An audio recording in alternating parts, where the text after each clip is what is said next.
Hello, hello, hello. How are you guys? Like, I'm sitting in the parking lot of the post office. I have all these packages to pick up, you guys, and I have 3 packages to pick up, and I can't get them because the line is always so long, and so I just keep on putting them in there. But I did get a card. I was just setting up my my vlog when I was like literally just push record and Mel called. So I'm gonna call Mel. So Mel, I love you and I'm thinking of you. I'm going to call her as soon as I am done with this. I just got the nicest card. Okay, so it says Merry and Bright on it. Holiday wishes. Christmas wishes for everything you hope for and then some. Merriest of Christmases. She said her name is Lauren and she is from the Bay Area in California. Okay, I want to see what...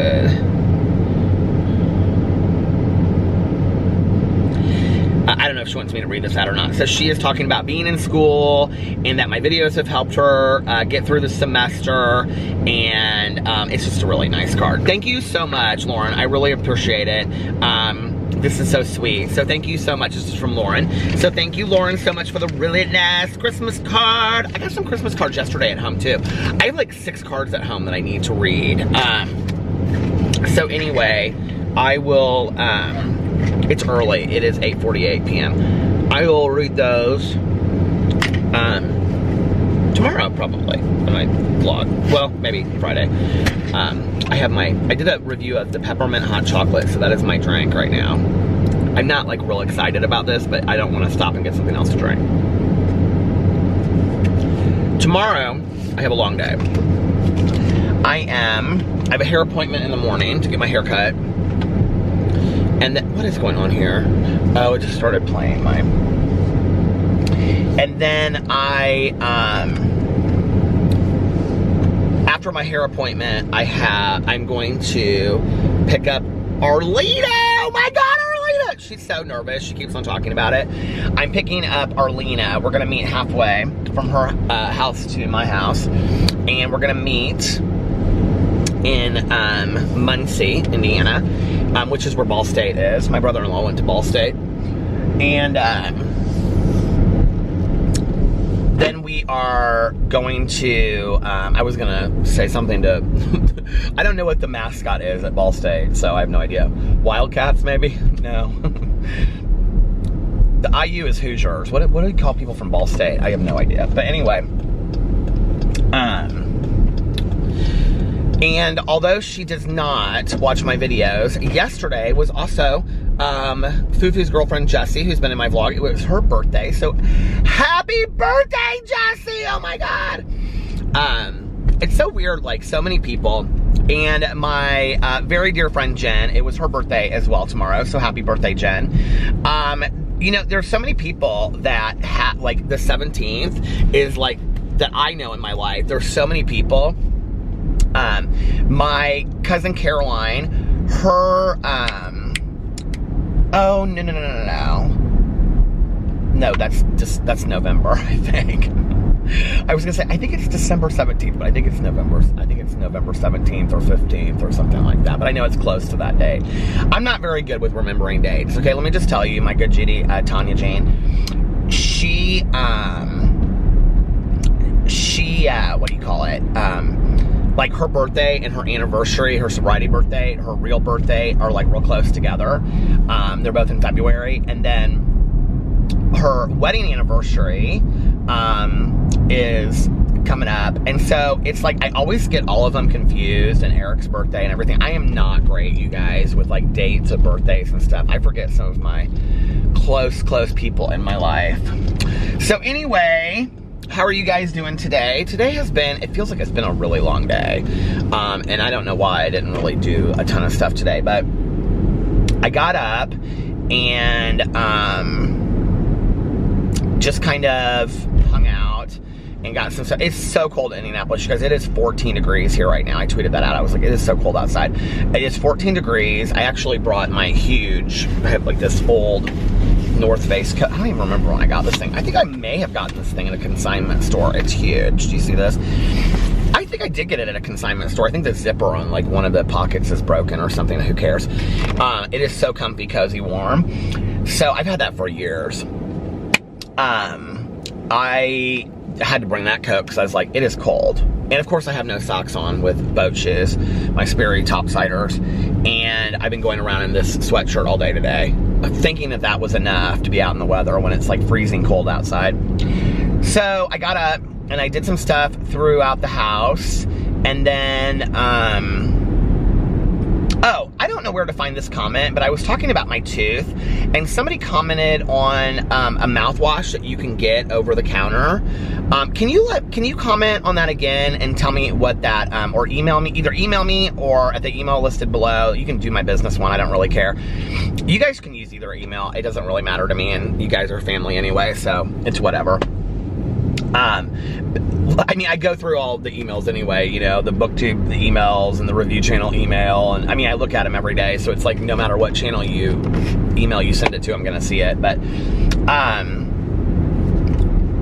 somebody mentioned a mouthwash that you can get that like helps with that. Can you let me know what that is? Because I want to get it, and I don't remember what it is. And when I had my tooth work done, do you guys remember that? I had like this medicated prescription mouthwash, and it really did help.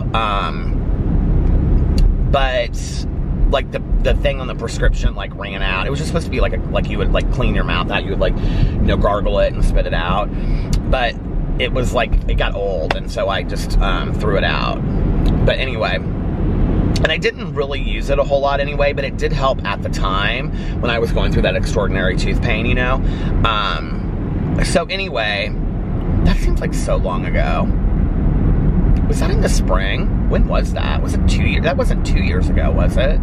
Seems like so long ago. But anyway, so today I got up and just did a bunch of stuff around the house. The dogs, well, Boo and Tucker don't mind going out in the snow.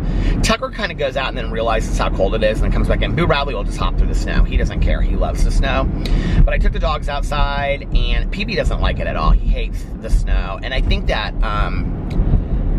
I think he's really having a hard time, like, with his heart and like the cold. So I'm only leaving him out there like for a minute or two. Like I let him go outside to potty, and then I bring him right back inside. I don't like him to be outside at all. And he hasn't really been eating a whole lot. So I'm gonna call the vet tomorrow, and he's just like nibbling at his food. We wanted to test it tonight to see if it's like his appetite, because one of the things when dogs are in like, I don't even like going there in my head, but when dogs are like in stage, like heart disease, it's like they completely lose their appetite and they sleep all day long. Well, part of the problem with that is that PB's always slept a lot. I mean, he could sleep 15 hours a day, and he's totally awake at night. So he and Tucker just play in bed all night long.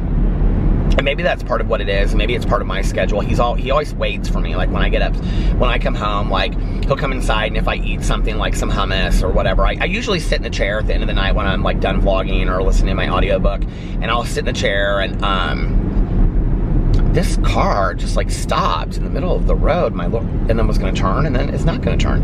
But anyway, they're doing something crazy. What are they doing? They're like, what is going on? They were trying to pass this car, and then they passed it, and they didn't get in the lane. I don't know. Anyway. But I'm gonna keep a happy distance is all I know. So when I come home, I usually like watch something. I'm always like trying to find like some interesting documentary. Actually, right now, I don't even know what it's called. It's on Amazon Prime. Do y'all want to know what it's called? I'll pull it and tell you what it's called. It's really interesting. I will watch literally a documentary about anything. And I don't know what I watched on Amazon Prime. Oh, I did. I watched this. This is why it was recommended to me. When we went to Miami, I had watched the show, and it was like about all these drag queens in South Beach. Was it when we went to Miami, or was it when I went to Miami by myself? I can't remember. But anyway, it was about all these drag queens in South Beach that all worked at the Palace Bar. And that's on Amazon Prime. It's called like Queens of South Beach, or just like South Beach or something like that. It's interesting. So anyway, I watched that documentary. Latrice Royale from RuPaul's Drag Race is actually in that documentary. What I would not give to go into Harry and Izzy's right now, which is decorated all for Christmas. It's like a steakhouse, but they have the best macaroni and cheese in the entire world. Okay. I'm gonna pull over right here next to Nordstrom Rack, which is also one of my favorite stores in the entire world. Alex was busy buying his suit for New Year's Eve. I gotta figure out what I'm gonna wear for New Year's Eve. Okay, so the show that I'm watching is called, I'm almost done with it. I think it's called The Queen, actually. Yeah, it's called The Queen. And this is so interesting. It was recommended to me because I watched another show. In Chicago's, and I think it was like from 2003 or 2013, maybe 2013. In Chicago's Humboldt Park neighborhood, the Vita Sita, I can't pronounce this, Keisha I think it's Keisha? Kaka? It's not. I know it's not that. Pageant brings together members of the Puerto Rican community to celebrate its transgender participants. I Am the Queen is what it's called. Follows Bianca, Julissa, and Jolisa as they prepare for the pageant under the guidance of Ginger Valdez, an experienced transgender mentor from the neighborhood. Let me tell you, this documentary, which I thought would be just not that interesting when I started watching it because it just seemed like it was kind of like a low rent, like low budget documentary, is so fantastic and it is so interesting, and it really has nothing to do with this pageant at all. It really follows these 3 transgender women and their process of, and talking about like their process of becoming or the process of transitioning. And one of the things that is the major part of the documentary is them talking about their families, and their mothers are a huge part of this documentary. And you know, listen, as the husband of somebody from Venezuela, and being part of that Latino family, is highly machismo culture. And they are so loving, the community and these families. This one girl, she has 3 brothers that come across as like so rough and tough, and they love her so much. They're so accepting of her, and they talk about how at first it wasn't easy, you know, and one of the things that's really interesting is it talks a lot about, like, they kind of allude to prostitution within the transgender community, and like them being on the streets and hanging out with like a rougher crowd because they aren't accepted by their families. It talks a lot about that. And so what one of the sisters is saying to this, I think it's Jolisa, she gets kind of upset about it, but then like her family welcomes her back home, and it's her that really is kind of like distant and resistant, and then she comes back into the family, and the sister's explaining it to her. At some point she's like, stop the camera, and then it comes back on, and she says, her sister says, it wasn't the fact that you're transgender. It wasn't the fact that you were transitioning. It was the fact of how you were choosing to live your life. That you were on the streets, that we were scared for you every night. Because they talk a lot about the dangers of being transgender and like dating men, and how they talk a lot about that in the documentary. It's so well done. It's so well done. And so the sister goes in there and says, we were worried about you, we were scared for you, and you were throwing it in our face that you didn't care what we thought as your family member, and you were mistaking that for we weren't accepting you for being transgender. But we have to get used to that as well. So once we were used to it, we were scared about how you were choosing to live your life. It had nothing to do with choosing to live your life as a woman. It had how you had portrayed that to us. It had to do with the fact that we were scared about how you were choosing to live your life on the streets and putting yourself in dangerous situations, and we didn't want you to do that. We want you to, and she goes in there and talks about, we respect your feel that you are a woman, but we want you to be a respectable woman and go to school and get an education and because this one of them is still in high school. She's like 19 and like in her senior year in high school. But we want you to be a respectable woman, and we want you to go to school and get a career and be a professional. And it was really interesting hearing the families talk about it. And they talk about their dads in there, and you know, it's really cool to see. And apparently Humboldt Park in Chicago, I don't know anything about Humboldt Park, but is an all Puerto Rican community. And how accepting that the community is. Because when they show the pageant at the beginning of it, and there's like kids and stuff at this pageant. And they do this pageant to make the community more accepting of the transgender population, as well as making the girls feel more accepted by the community. And I just, you know, and it's run by this community center, and you know, it's interesting because some of the language that they use in there is a little what do you call it, taboo, like in talking about, like, in the way that I was educated, you know, but in talking about people that are transgender, but it's it comes across like when you're watching it, but the background story is just so interesting on all of this, and it is really like I mean, I love to watch a documentary that you, like, what you see is what you get. Like, they're really like no holds barred, and it is just so fantastically done, and they're so vulnerable, and they're just so raw and authentic in it, and it's just really, really cool. This one mother's talking about like how it was really hard because her daughter changed her name from Jonathan to Jolisa, and the girl talks about how she like the name that she came up with, and she had part of her mom's name and part of her sister's name, and then the last name, she took her mom's maiden name as her last name because her dad's not like really in her life, but then her brothers felt like she wasn't part of their family anymore, and the mother really had a hard time with it for like 2 weeks, and so the mother's talking about how, like, I had to get used to that too. It wasn't like overnight. Like, you know, she's like, I had a son for 20 years and then all of a sudden I have a daughter. But through the whole documentary, she refers to her as her daughter. And she even has like a little sister that's like 6, and this little sister is like by her side the entire documentary. It's just so well done. And, you know, to think that we live in a world now that yes, there is so much violence, you know, on the trans community, but and death, and it's so scary to me, especially with my friends, because I have, you know, quite a few friends that are trans, but it's so scary to me. I've always worried about that I would get that, you know, that call about one of my friends, but the way that they present it, and to think that, and you know, I think this documentary came out in 2013 or something like that, but to think that in like 2019, 2020 going into it, I don't know, I just was, you know, it just shows the hearts of people. So anyway, it's a good documentary. If you're looking for a documentary, you should check it out. It's only like an hour and a half long, hour and 40 minutes long.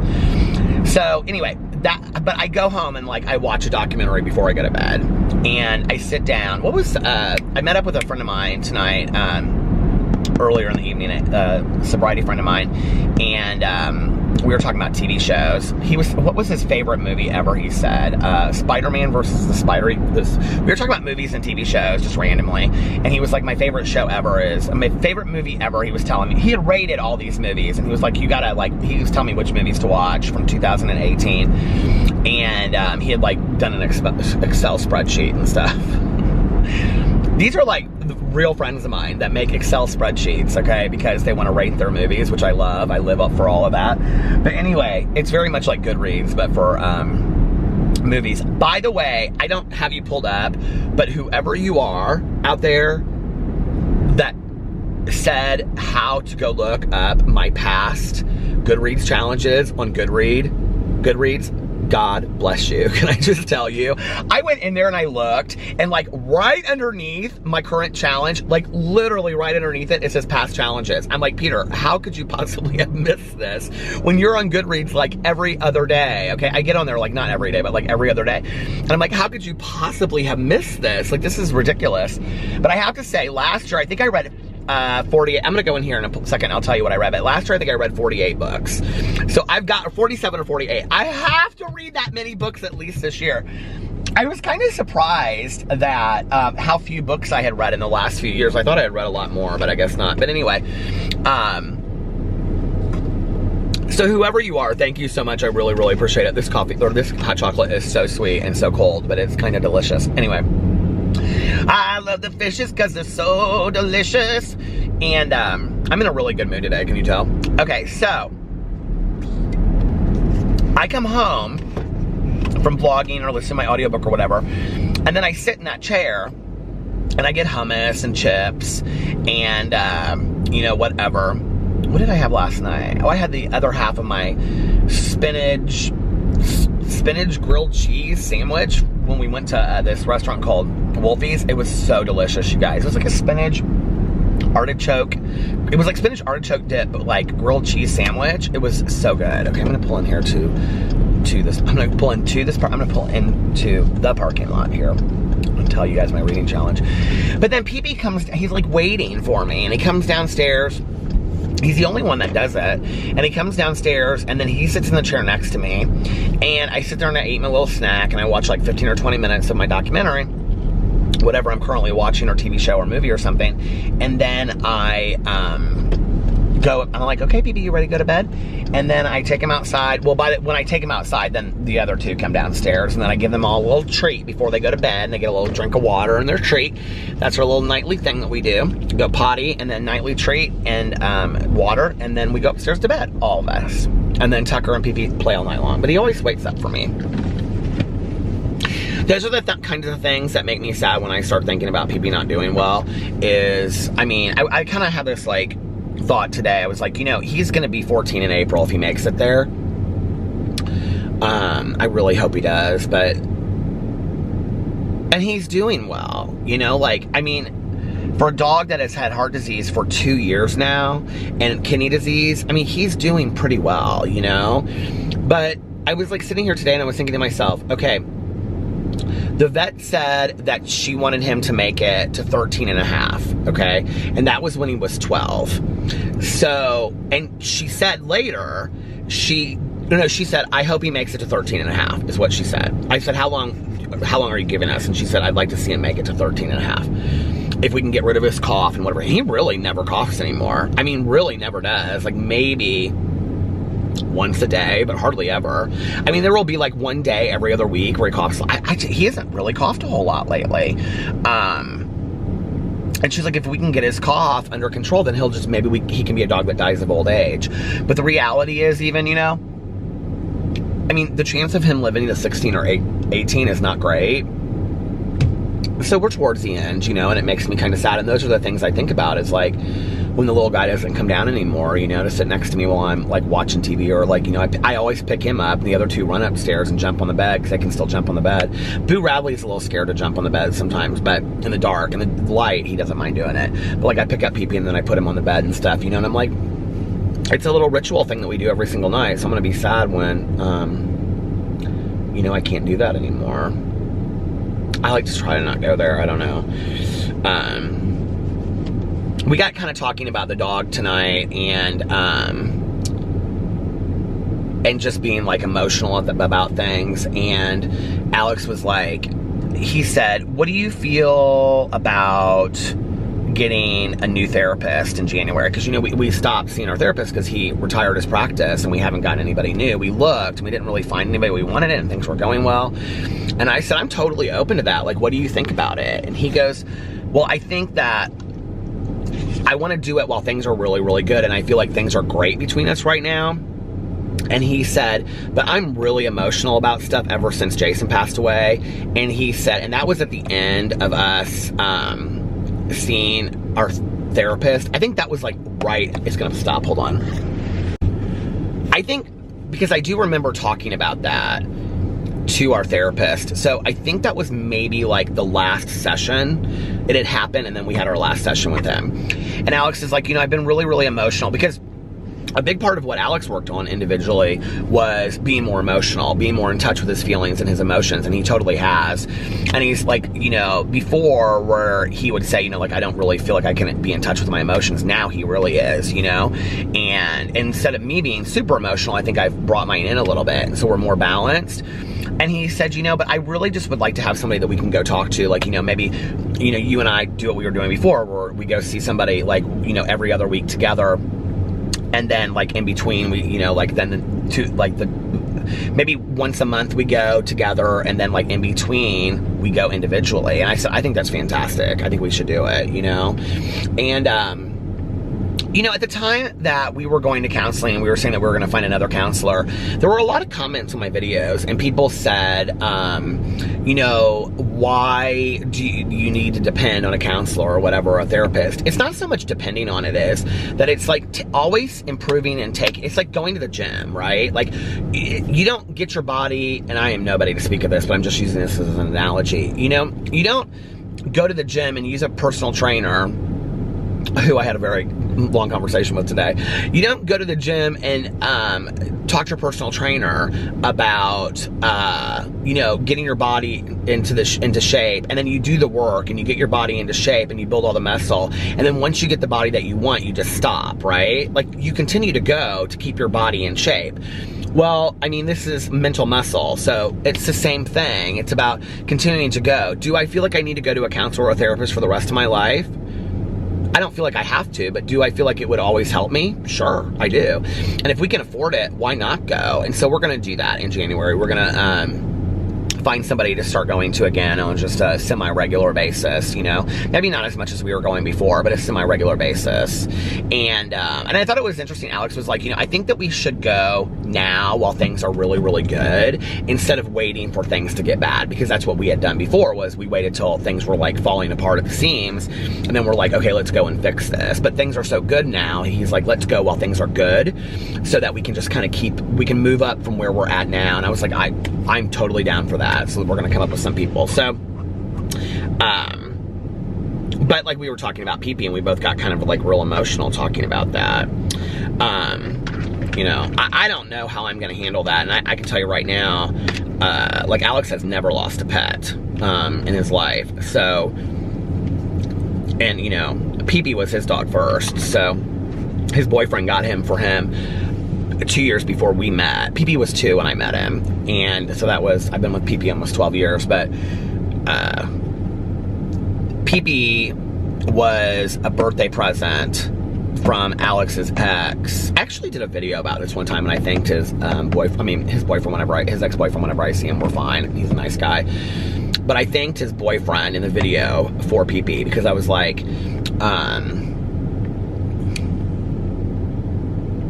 thank you so much, you know, because like you gave me my best friend in the entire world. He knows that. I've said that to him before. But anyway, I ran into him God, when was that? It was like a year ago. And I said something like, I think I had made the video by then. Maybe that was when I said it to him. I said, I just need to thank you. And he was like, yeah, he's a pretty special dog. And it was interesting because, did I talk about this on here the other night? I was talking to somebody, I don't know who I was talking about. And Alex, so anyway, RJ and Will, who I used to watch, Shep689, the vloggers, they had a dog. Did I talk about this on here? I feel like I talked about this on here. But they had a dog that, Dobby, that was a big part of their channel. And apparently when they separated and divorced, Will got Dobby. I didn't know that, because they haven't put anything publicly out about that. Well, so I saw on Instagram, or I saw on Twitter, that RJ put something out about, like, Dobby being a good boy, the goodest boy. They used to call him the goodest boy. It was real sweet. The goodest boy, and that he would miss him and see him in the next life. And I was like, did Dobby pass away? And then somebody under the comments said something about, I'm really sorry that you had to find out about this in your Q&A on Instagram. So I went over to his Instagram, and somebody literally on the Instagram, like he was doing a Q&A, it wasn't live, it was just like questions, said,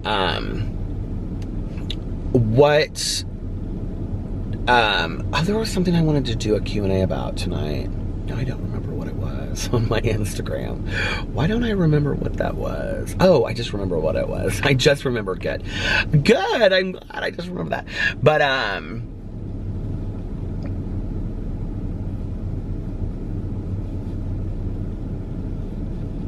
I'm gonna have to I'm gonna have to remember to put that up there. Anyway, what I was gonna do, I'm doing this video with Arlena tomorrow. Here, I'm gonna do it while I'm talking to you guys right now, so I don't forget to do it. And I wanted to put oh,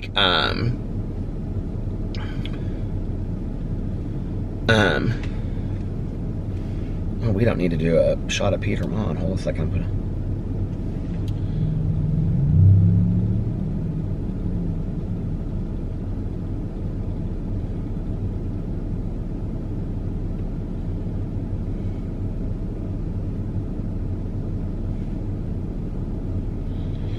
a second. Bear with me.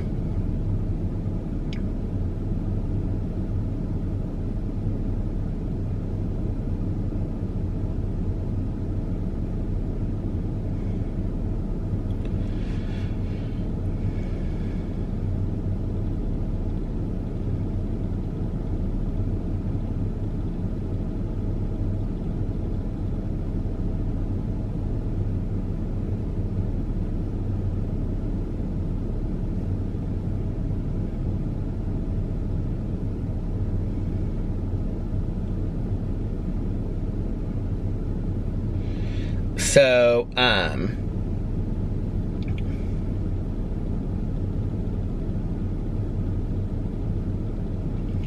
just put on here, hanging out and filming a video with a subscriber tomorrow. So excited. What would you want to do if we were going to hang out for a day? Because I want to make her day, like, really fun, but there's only a couple things that I know to do. So anyway, what was I talking about? Oh, Dobby. Okay. Oh, the battery's going to die. Oh, please. Sweet Lord, tell me I have my other battery in here. I'm going to be so upset if I don't. I don't have it in here. Damn it. You know, and honestly, I don't even know where it's at. I don't even know if it's at home. Well, anyway. I'm going to have to charge that other stupid battery. I have to charge it instead of... I don't know where it's at if it's not in here. But anyway, he found out that Dobby had passed away. I guess Dobby had passed away a while ago. And so, all these people were, it was really just sad. And so I was telling Alex about it, because Alex and I used to watch Will and RJ together. And he goes, well, what do you think? And I said, it kind of surprises me that Will didn't reach out to him and say, like, do you want to say goodbye to Dobby or whatever, you know? And he goes, would you be okay if I reached out to my ex if PP was passing away and wanted to come and say goodbye to him? And I said, are you kidding me? Absolutely. Yeah, absolutely. I would be okay with that. He said, you'd be okay with him coming into our house? I said, yes, Alex. Like, I would have no problem with that whatsoever, you know? So anyway, and I don't know the condition of their relationship. I have no idea. I don't know why it ended. I don't know what maybe there's reasons for that. I have no idea. But anyway, I don't know. Sometimes you have to let that stuff go. It's not about you. You know what I mean? Okay, the battery is totally not in here. So I need to go and, I guess, get the battery at home. Unless I want to make this vlog a half an hour, which I don't. I can't believe the battery is not here. I don't even know, to be honest with you guys, I don't even know where it's at because it's not in the charger. Or is it in the charger? I thought I already maybe I just assumed that it was in here charged. So I may not have any charged batteries. So anyway, listen, I'm gonna get off here and then I will come back and film. But it's not gonna be a long vlog tonight anyway. Oh, I wanted to read you guys before I forget. Oh, I hope it doesn't end while I'm doing this. I never have any idea like really how long I have on the vlog channel. Or in the battery, the vlog channel. So, my challenge last year, okay, 2014 was my first year. I can't believe that. That was the year my book came out. And I read 31 and my goal was 55. In 2015, I read 36 and my goal was 30. 2016, I read 54 and my goal was 40. 2017, I read 68 and my goal was 100. And last year, I read 47 and my goal was 101. And this year, my goal is 100 and I'm at 40. So I'd really like to read 7 books by the end of the month, but I just don't think that's gonna happen. So anyway, I'm trying to read that Richard Paul Evans. What's the book called that I'm listening to right now on Audible? It is not the greatest book in the entire world. It is called The Noel Diaries. It's not great. But it's not horrible either. It's actually kind of depressing for a Christmas book. I mean, this guy had this horrible, horrible, horrible childhood, and that's what it's all mostly about at the beginning. But anyway, okay, I'm gonna get off here. I'm gonna go home and get my other battery because this is like flashing like crazy. I mean, I know it's gonna die any second. And then I will be back in just a little bit. Bye. Okay, I'm back. I went home and got the other battery. I also got a Sprite. And I was talking to Mel on the phone. Please send out some positive thoughts and positivity to Mel. Mel's dad is in really critical condition right now. And they're thinking he's probably not going to make it. So please, you guys, send out some positivity to Mel, my booktube partner on here. She also said that I could share that on here. I asked her. So anyway, we were talking for a little bit about stuff, and I was telling her some stuff about my mom, and she was telling me what was going on with all of that and how she was feeling. So I'm just thinking a lot about her right now. I love you, Mel. And yeah, and now I'm back vlogging, and it is hot in this car. I don't know what I'm gonna do when I run out of these. I should go to Ulta, because I think that's where whoever sent, I can't remember who sent these to me, got them from. I had the vanilla one at home. I still haven't used that yet, but it is, I think they were 2 for $20 at Ulta. So I should go in there and get some more, because I really, really like these lip balms. I like interchange. I just put some on, but I'm gonna put some more on. Did you ever see Crimes of the Heart? When Diane Keaton is making that lemonade in the kitchen. And she puts so much sugar on it. Or sugar in it. And she's at the counter and she takes the knife and she goes boom like that. I love the movie Crimes of the Heart. It's one of my all-time favorite movies. It was actually, I think it was a play by Marcia Norman. It's a play. I know it was a play, but I think it was by Marcia Norman, who also did Steel Magnolias, I believe, and which was a play first, and Night Mother, which was a movie with Sissy Spacek. I love all three of those movies. Oh no, it's Sissy Spacek, not Diane Keaton, that's making the lemonade. It's Sissy Spacek. Her name's Babe in the movie. And Jessica Lange, she like comes back home and she's like a night out with Sam Shepard, who was like at that time like her partner in life. And it's so funny that like later in life, Jessica Lange, because of American Horror Story, which she's fantastic in, is getting all this critical acclaim. But I liked Jessica Lange 30 years ago. My best guy friend that I've talked about on here, he and I, we used to want to drive to, she and Sam Shepard lived on a farm in Minnesota. We used to want to drive to her farm and just show up and smoke a cigarette with her on the front porch of her farm out there. That was back in the days when she did movies like, well, Crimes of the Heart, fantastic. Blue Sky, which I think she won an Academy Award for, fantastic.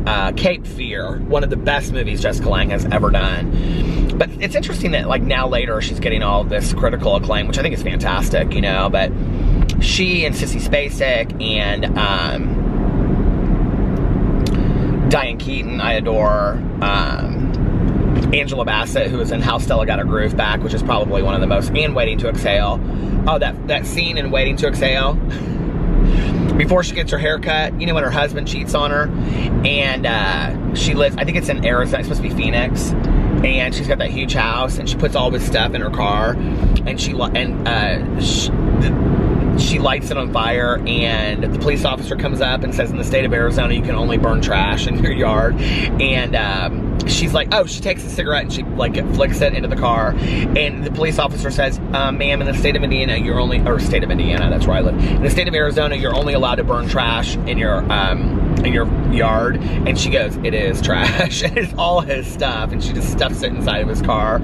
Such a great scene. And then when she did How Stella Got Her Groove Back, the scene when Whoopi Goldberg dies and she loses her friend and she says, what am I supposed to do now without my best friend? I remember seeing that in the movie theater and just bawling my eyes out. That movie is one of the most fantastic movies ever. I haven't watched that in a long time. I need to watch that. Is that Taye Diggs that's in that too? That was a good movie. Waiting to Exhale is a fantastic movie. I haven't seen that in forever. My friend and I, my other really, really good friend, from the one I said that I talked to a couple years ago, and he was like my good friend when I got sober, but we used to drink together, but I don't think he was ever an alcoholic or an addict, but we used to party together like every night. He was one of the only 2 people that came to visit me in treatment. I didn't ask anybody to come in. I mean, I told people I didn't want them to come, but they came on Christmas Day. But anyway, we used to watch Waiting to Exhale all the time, and we would always say that line when they're sitting there, and they're all sitting there. I think it's like a birthday party, and she's like, I I think it's Layla Rashawn that says it, and she's like, I'm not some young girl anymore. She's like, I'm 35, but I still look good. And they don't say anything, any of them, and she goes, I'm 35 and I still look good. And they're like, you look good, girl, you still look good. I love that scene so much. And when Loretta Devine, like, I can't remember who it is, the guy that he moves in across the street from her, and she talks to him, and she's got like this crush on him, and then she turns around and she's like, is he still looking at me? And she kind of like looks over her shoulder. She goes, oh, he's still looking at me, he's still looking at me. That movie is such a great movie. It's so sad in parts too, though. Whitney Houston was fantastic in that. I missed her so much. You know, the thing I loved about Misty Houston, the thing I miss about Whitney Houston that people don't talk a lot about, you know, like Madonna, I love her singing, I love her music, I don't care if people think she's a horrible singer. Madonna was my soundtrack for an era of my coming out and being out and stuff like that, and I found a lot of liberation through Madonna's music. And she talked a lot about liberation in her music too, you know. But on top of that, Madonna was not a great actress. I loved Desperately Seeking Susan, and I loved, what was the other movie that I loved with her? I was gonna say Who's That Girl? Who's That Girl is okay, it's corny. But there weren't really, like, she's not a great actress, okay? I mean, we talk about musicians that are great actresses. Like, Lady Gaga is a great actress. And it's so funny that she's getting, like, all of this critical acclaim, you know, for being, like, this musician, but she's also a fantastic actress. Can we talk about Cher for a second?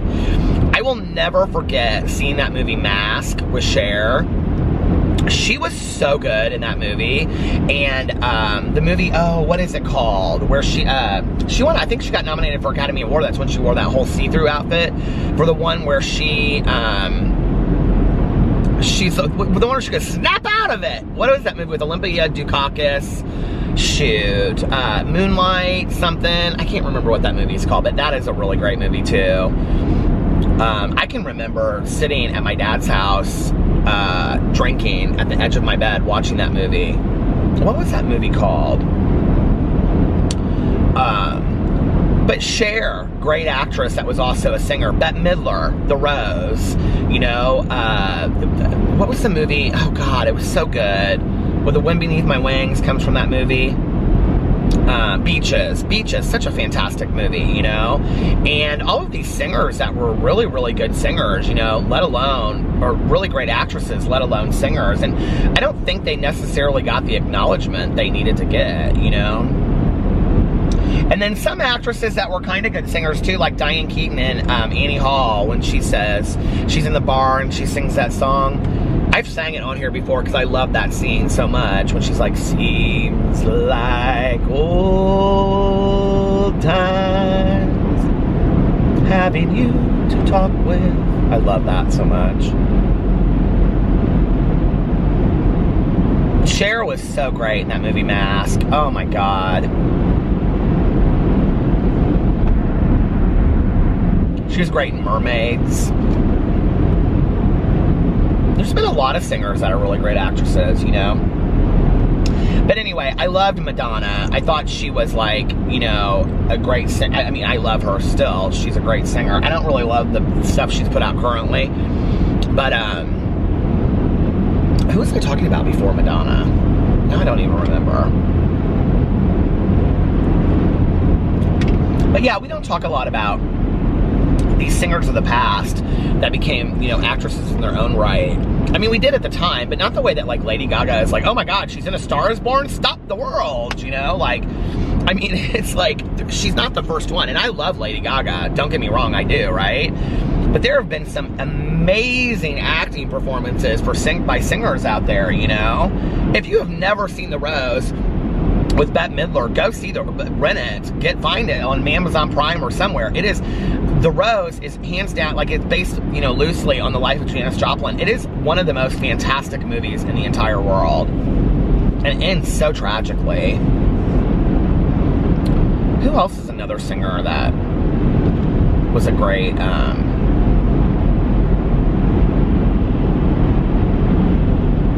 trying to think, who else was another singer that was a really, like, great crossover actor or actress? I don't know why I can't think. Oh, I was talking about Whitney Houston. I mean, Whitney Houston, she was a fantastic actress, and I don't care what anybody says about it. The Bodyguard will always be one of my all-time favorite movies. I could watch that movie 1,000 times. And I was somewhere the other day in that song, I'm the queen of the night. And Waiting to Exhale, so good. And what else was she in?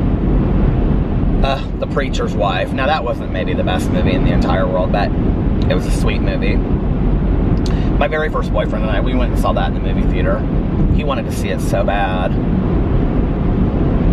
God, I remember when The Bodyguard came out. I think I listened to that soundtrack on repeat for just years. CeCe Winans is in the very last song in that soundtrack. I love CeCe Winans so much. She sings that song, I Surrender Thee, that Oprah Winfrey loves, and I love that gospel song too. I think that would probably surprise some people that Peter is a huge fan of gospel music, and I listen to a lot of it. I have a lot in my iTunes. For me, it's not so much about the religiosity behind it, it's about the inspirational, just feel like I love, I have a mix. It's actually from a play called Bubblin' Brown Sugar. It's the play, the musical, and it's a mix of His Eye is on the Sparrow, and it goes into Amazing Grace. It is unbelievable, absolutely unbelievable. I saw a drag queen do it in 1993. It was Shayla Simpson, and she won National Entertainer of the Year, and she did her talent to this song. But I actually found the song. I wondered for years who did it. I thought it was Lauryn Hill. Oh, Whoopi Goldberg's another one, Sister Act movies. I thought it was Lauryn Hill, actually, because she does His Eye is on the Sparrow. Which I just love that whole quote anyway from the Bible, but, and y'all know I'm not like a really, like, I'm not a Bible thumper, hardcore biblical person, but I just love that Bible quote. But, what was I gonna say? I don't even remember. Oh, but Lauryn Hill does that song in that movie, Sister Act 2, I think, actually.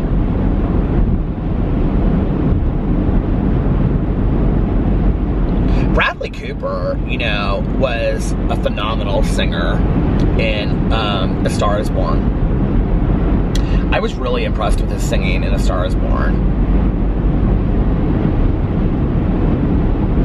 I have to say, like, I liked that movie, but I didn't, like, people were so upset she didn't win the Academy Award for it. I actually don't remember who won the Academy Award last year. But I didn't feel, did she win the Academy Award for it? I don't feel like she did win the Academy Award for it. But I didn't feel, no, she didn't. I don't remember who it was. But I didn't feel like it was a real stretch for Lady Gaga to play that part. I mean, some of the parts were obviously like torrential, were actually, you know, like super traumatic and things like that. But I didn't feel like she, I don't know, I just didn't feel like it was a huge stretch for her character of who she is as a person. I loved the movie. I thought she was fantastic in it, but it just was like, and it was enjoyable to watch. Did I think it was Oscar worthy? I don't know. When I watched The Wife with Glenn Close, and I talked about this on the time, I like literally like could not stop watching. And I'm not a huge Glenn Close fan. I don't, she's not somebody that I have like loved through the years. I've watched her movies. I think she's a fantastic actress. But if you have not seen the movie The Wife, you need to see the movie The Wife. The scene at the very end in the bedroom at the hotel, she deserves an Academy Award for that scene alone. I mean, period, end of story. For that scene alone, she deserves an Academy Award. And it's interesting watching her from like the late 80s, you know, 85, 90, somewhere in there where she did Fatal Attraction. It probably came out in 85, 86 or something like that, where she did Fatal Attraction, you know, with Michael Douglas. To see her, okay, she was so good then, and like in The Big Chill, I did love Glenn Close in The Big Chill. The Big Chill is one of my all-time favorite movies. But to see Glenn Close, like, take her character, you know, like when you watch, like Project Runway or American Idol or one of these shows, like these competition shows, and they always tell them to edit it down, edit it in, or they'll say like, oh, that singer is so good because they have so much great control over their voice. You can really tell in The Wife, what makes her performance so superb and fantastic is not the fact that it's the most impressive role in the entire world. It's a very small story. It's a really great story about her being the wife of an author. It's much more complex than that, but I don't want to give it away to anybody. And you kind of know, like, from the get-go, kind of like what the background story is. You kind of figure it out real quick. But it's not about the fact that she gives this, like, unbelievable, you just, like, are, like, blown away. It's such a simple performance. And she has so much control over it. And the biggest characteristic of her as the wife, okay, next to the man, is her ability to have control in any situation. That is her job as the woman, the wife that stands next to the man, this gender-defined role in our society. And she just does it. Like, it's just, you can see her breaking point. You can see it in her facial moves and things like that. Like, that the breaking point is coming and she doesn't want it to, because she doesn't know who she is without that. And it's like unbelievable to watch. I just thought it was such a great movie. I thought her control in that movie is something like, I have never seen an actress like that in any movie. Seriously, I don't think I have ever seen a movie where an actress performs such control of just the smallest nuances of, like, a smirk or an eye or just the way she looks at it. It's just so well done. All of the characters, the kid that plays her son in the movie, well, he's an adult, but, like, just and he's been in a couple other movies too, and the guy that plays her husband, I can't remember who it is, but I mean, everybody in that movie is just so fantastic. I mean, it's literally like 5 people that make up the whole cast of this movie, but it's just so well done. It's just,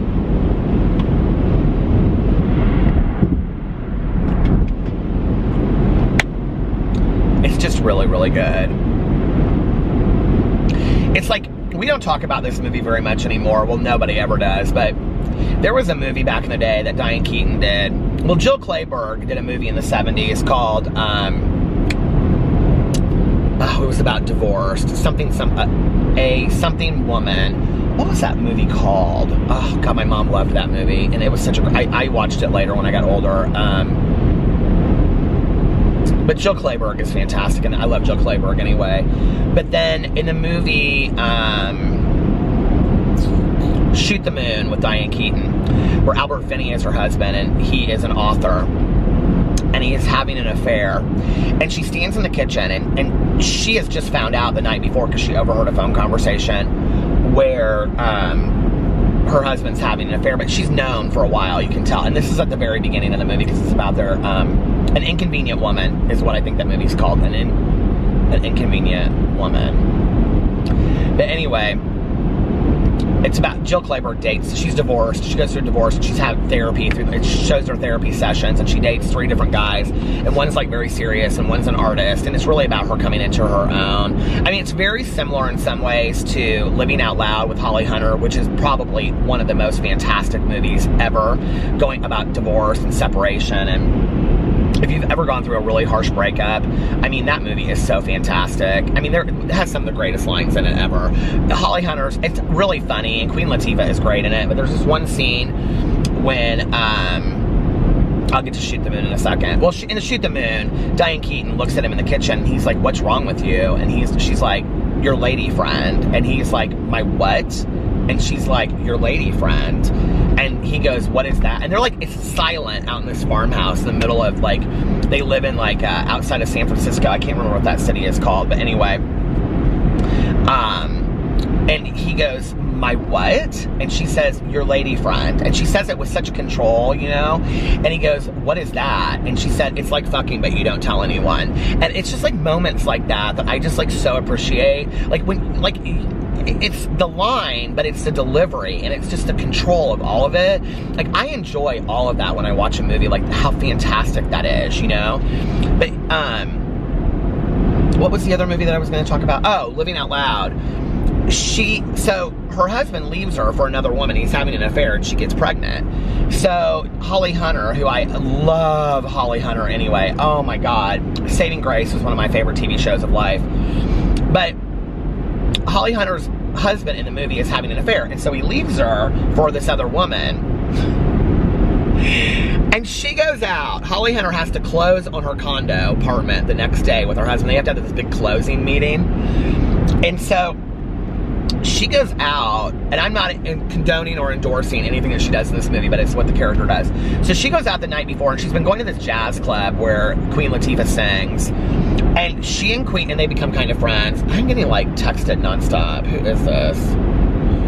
And Queen Latifah and her like do ecstasy together, and she has like this whole night thing, and then she basically is like coming through the door, walk of shame, and she's going up to this attorney's office, and it's her, like her husband's like, I don't know, doing something, and it's like her and the new woman, right? Like the new wife or girlfriend, because they're doing the closing of the condo or the house. Which I remember when my parents went through the closing on their house. If my stepmother had come to that thing, even though my mom and my stepmom were on pretty good terms, I think my mom would have lost her shit. But anyway, they're standing there at the elevator waiting for the elevator door to open to go up to the attorney's office. And the woman, who's like about 8, 9 months pregnant at the time, looks at Holly Hunter, who's, you know, this woman has been sleeping with her husband, and looks at Holly Hunter and she says, if you met me under different circumstances, I think that you would really like me. And Holly Hunter just looks at her and she goes, I'm not the kind of person that normally does these kinds of things. And Holly Hunter looks at her, just looking like a hot mess from the night before, right? And she goes, wow. She goes, you're good. Can I fuck you too? And I live, okay? That is the kind of raw authenticity that I love. I mean, we don't want to be like that all the time, right? But like, come on, there are moments in life that don't you just wish you had said some just pure, just, you know, coins of gold like that to somebody, you know? I just love all of that. That's such a great movie. If you've never seen Living Out Loud, you should see it. It's fantastic. She was really good in Home for the Holidays, too. Is another great movie that Holly Hunter was in. All of these actresses, you know, that we don't... Like, what's the other... what's her name? Is it Cate Blanchett? It wasn't Cate Blanchett. Who was it? Tilda Swinton. Oh, my God. Tilda Swinton is such a fantastic actress. Well, Cate Blanchett is, too. But Tilda Swinton, you can see I lean towards more, like, actresses, not actors, right? But, Tilda Swinton in We Need to Talk About Kevin. You know... I think because of the stigma around that movie, or what that movie was about, we don't really talk that much about that movie, but her performance in that movie, if you don't know what the movie is about, it's basically about a mother who, it's like a mother of like a Columbine kid. That movie, and the aftermath of it, but it shows like him growing up, and like her knowing something wasn't right, and all this kind of stuff, and basically trying to do the best that she could. And that movie, her performance in that movie is probably one of the most majestic performances of any actress I've ever seen in a film ever. Like, the pain on her face, and just like, the loneliness of all of it. I mean, she's so good in that movie. You know, this is a TV show, but Lily, I can't think of her name now. It's not Lily Allen. Was that her name? That TV show, I think it's called True. It just stopped, and I didn't even see that it stopped. I was talking about TV shows or movies, so I don't know who I was talking about, but I was trying to come up with the actress that was in that TV show. It actually took place in Indianapolis. The story, it was a true story that happened here, but it was also, they put it here in Indianapolis, and it was about the kid that was raped by the basketball star. And Lily Allen plays the victim's mother in the story. If you've never seen this, you need to watch this series. It is fantastic, this show. I think it's called True Crime. And it was like season 1, I think. There's been like 3 seasons of it. The second season was really good too. The second season, I believe, and it was like the same cast. No. The first season was about, it was with Timothy Hutton, and it was drugs, and his son had been killed. That was the first season. The second season was about the boy that was raped, I think, and then I don't know what the third season was. But these shows were so fantastic, or this show was so fantastic, and that Lily Allen who plays that mother in there. I mean, it was kind of like an ensemble cast. Like every season it would rotate and they would have like different like roles, but it would be basically the same characters. They were so good. Those are so good. I love to just watch something where it's like, what's the other one? True Detective, is that the other one?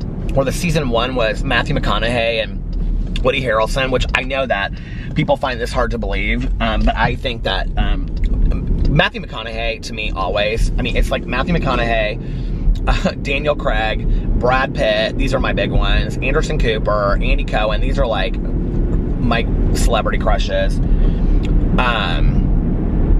George Clooney I used to think was real attractive, but he doesn't look so good anymore. And Woody Harrelson, I think I've always thought he was so handsome. And he and Matthew McConaughey are unbelievable in that first season. That first season of True Detective scared the hell out of me. Because it was like real about like backwoods, kind of occult kind of stuff, and it was really, really spooky, scary. I used to have a hard time just watching it. Like when Alex was asleep upstairs, I'd be watching it, you know, like downstairs on my phone and stuff by myself. I had a hard time like watching that stuff by myself. And then, what was the next? The next season, I can't remember what it was. But then there was a season, and I can't think of what her name is. I think it was the girl. She played a cop in it. Girl, but she played Regina George. Why can't I think of what her name is now? She's such a fantastic actress. But I think that was her in it. And then she was a police officer, and then this guy ran casinos in California. That one was so good. I can't remember what that guy's name is. My old roommate, she loved him. She thought he was the sexiest man alive. I never saw it, but he was Vince Vaughn. That he was really good in that True Detective season 2, I think that was, and they're supposed to come out with season 3, and it was supposed to be 2018, so I think it's gonna be 2019, but I'm really excited. Now you guys are gonna all say it's out already, and that's what my whole Christmas break is gonna be. I have all of these shows that I wanna watch. I was like talking to my friend earlier, and that's why we were talking about TV shows and movies. He was giving me all these suggestions. What's the one called that he said it's a half-an-hour comedy, and he goes, they're going on their 4th season, and it's on Netflix, and it's about spirituality. He was like, Peter, The Good Place, I think it's called. He said, Peter, you would love this. Oh, by the way, he also told me, he said, I cannot believe, he goes, you watch Schitt's Creek, Schlitz Creek or whatever it's called. He goes, you watch that, don't you, with Eugene Levy? And I go, no. I'm like a huge Eugene Levy fan because of I can never remember his name. Jamie Lee Curtis's husband or ex-husband that did like Best in Show and those movies. And what's the other one that he did? Like the first movie he did was called This Is Spinal Tap, but then he did all those like, you know, funny movies. But anyway, he said, oh my God, Peter, you would love Schitt's, what's it called? I don't know what it's called, but anyway, you would love that movie, that show so much. So I need to watch those shows. He gave me a couple other shows to watch, so I'm gonna start watching some of those. And I've got like Wentworth, I still haven't watched, and 13 Reasons Why season 3, I want to watch these Star Wars movies. I want to watch the Star Wars movies this month. So while I'm on vacation, I think I'm going to try to watch some of these things. So anyway, well, I'm just like relaxing and all of that.